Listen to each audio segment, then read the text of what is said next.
People don't think they're prejudiced. They may shrug and agree that they've got unpopular views, but most people think of themselves, I guess, as nice, just ordinary people trying to get by. The owner-manager of our local taxi firm will think of himself like that, I'm sure. He's built up a nice little business, got half a dozen drivers working for him, and they all go the extra mile, so to speak, when they pick up elderly or infirm customers, and they all work long, hard hours. So I was very tentative when I went into his office. Hello, I'm really sorry, but I've got what you'll probably think of as a complaint.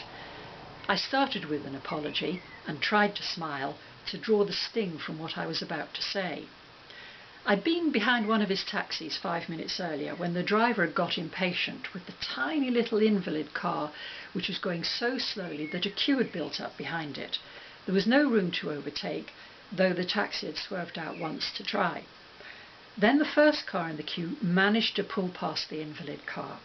The taxi, right behind him, tailgated and swung wide onto the other side. He hadn't noticed the oncoming car.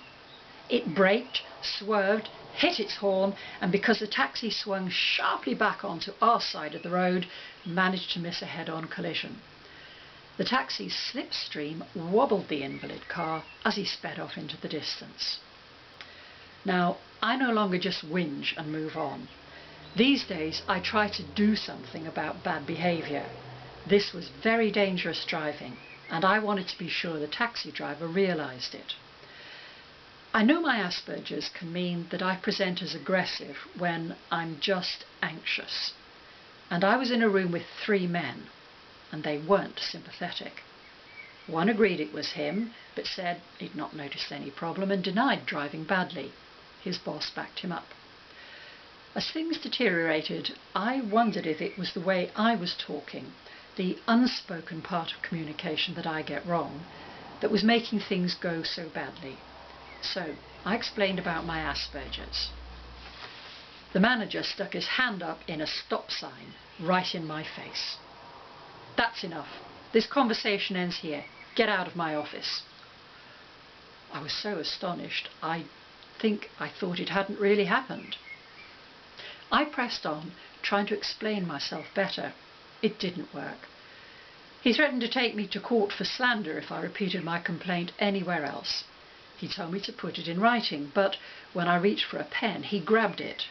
I thought maybe he just needed it, so I reached for another. He grabbed that one too, and the pencil.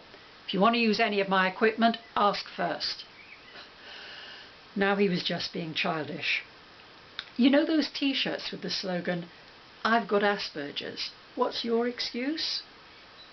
Yeah. So eventually I left, older, wiser, and considerably more shaken. I know people only react like that because they're afraid. A mental health diagnosis, to some, means you're crazy.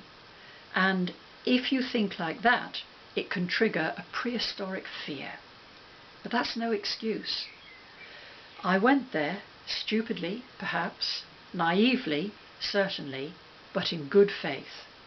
I didn't deserve to be met with that sort of prejudice. I wrote to him later, offering to meet for a cup and a chat, and to talk about it informally.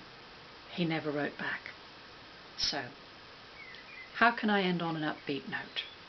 How can I turn this experience into something positive? What I think happened after I left his office goes something like this. They'll all have been very rude about me, but maybe the boss will have told his driver, "Wise up, stop driving like a maniac. We can't afford that sort of bad gossip going around."